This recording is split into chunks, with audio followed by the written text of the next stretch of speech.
अफगानिस्तान में तख्तापलट के बाद जब से तालिबान की सरकार बनी है, तब से भले ही भारत के साथ उसके आधिकारिक संबंध नहीं रहे हों, लेकिन विदेश मंत्रालय की जानकारी के मुताबिक दोनों देशों के बीच का व्यापार अब भी जारी है। और इसी में से एक है शैतान के गोबर का कारोबार। संभव है कि जब आपने इस खबर की हेडिंग को देखा हो तो सोच में पड़ गए होंगे कि भला शैतान का गोबर किस बला का नाम है। आपको जानकर आश्चर्य होगा कि शैतान का गोबर भारतीय खाने में इस्तेमाल होने वाला एक महत्वपूर्ण मसाला है, जो हर रोज आपकी दाल की खुशबू बढ़ाने से लेकर पेट के हाजमे को दुरुस्त करती है। दरअसल हींग का ही दूसरा नाम शैतान का गोबर है। भारत ने अभी तक अफगानिस्तान की तालिबान सरकार को भले ही मान्यता नहीं दी हो, लेकिन लोकसभा में एक सवाल का जवाब देते हुए विदेश मंत्री ने इतना साफ जरूर कर दिया है कि दोनों देशों के बीच व्यापार अब भी जारी है। वहीं भारत लगातार अफगानिस्तान को दोबारा बनाने और मानवीय सहयोग उपलब्ध कराने का काम कर रहा है। वैसे आपको बता दें कि उत्तर प्रदेश के हाथरस शहर को उसकी हींग के लिए विशेष पहचान हासिल है। यहाँ की हींग के पास जीआई टैग भी उपलब्ध है। लेकिन क्या आपको पता है कि हींग जिस चीज से तैयार की जाती है उसका आयात भारत अफगानिस्तान से ही करता है।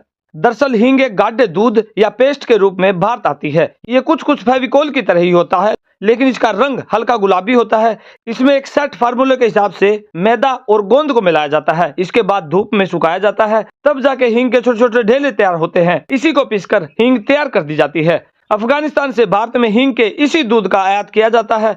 भारत हींग का जितना आयात करता है उसका 90% अफगानिस्तान से आता है।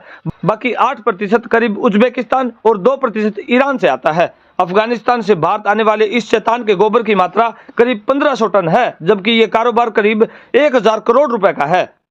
अफगानिस्तान में तालिबान सरकार बनने के बाद से इसके व्यापार में कई बाधाएं उत्पन्न हुई, लेकिन फिर भी अलग अलग रास्तों से इसका व्यापार होता रहा। वहीं भारत भी हिमाचल प्रदेश में स्वदेशी हींग उत्पादन करने की कोशिश कर रहा है। भारत दुनिया की कुल हींग उत्पादन का करीब 40% कंज्यूम कर लेता है। वहीं दक्षिण एशिया के अधिकतर देशों में ये लोगों की रसोई का एक प्रमुख मसाला बन गया है। अब सवाल ये है कि इसे डेविल्स डक्स यानी कि शैतान का गोबर क्यों कहा जाता है।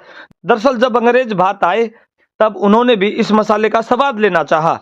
स्वाद में हींग बेहद ही तीखी होती है, जिसे अगर सही अनुपात में ना इस्तेमाल किया जाए तो ये काफी जलन पैदा कर सकती है। वहीं इसके ढेले जैसे स्वरूप को देखकर अंग्रेजों ने इसकी तुलना डक्स केक यानी कि गोबर के उपलों से की थी। इसके तीखे स्वाद और ढेले जैसे स्वरूप के चलते इसका नाम अंग्रेजों ने ही डेविल्स डक्स यानी कि शैतान का गोबर रख दिया था। हींग के अलावा हम अफगानिस्तान से सूखे मेवे जैसे कि किशमिश, अखरोट, बादाम, अंजीर, पाइन नट, पिस्ता, सूखी खुबानी और मसालों में हींग के अलावा जीरा और केसर और प्याज भी हम अफगानिस्तान से इंपोर्ट करते हैं।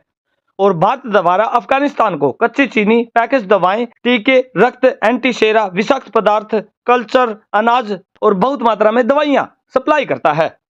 वैसे आपको बता दें कि भारत और अफगानिस्तान के बीच संबंधों में हालिया स्थिति में 2024 और 25 के बजट में भी अफगानिस्तान के तालिबान शासन के लिए भारत ने 200 करोड़ रुपए आवंटित किए हैं। भारत और अफगानिस्तान के बीच द्विपक्षीय संबंध पारंपरिक रूप से मजबूत और दोस्ताना रहे हैं। तालिबान सरकार बनने के बाद भी भारत और अफगानिस्तान के बीच कई तरह के विकासीय समझौते भी किए गए हैं। अफगानिस्तान भारत और मध्य एशिया के बीच स्थित है, जो व्यापार की सुविधा देता है। अफगानिस्तान तेल और गैस से समृद्ध मध्य पूर्व और मध्य एशिया में स्थित है।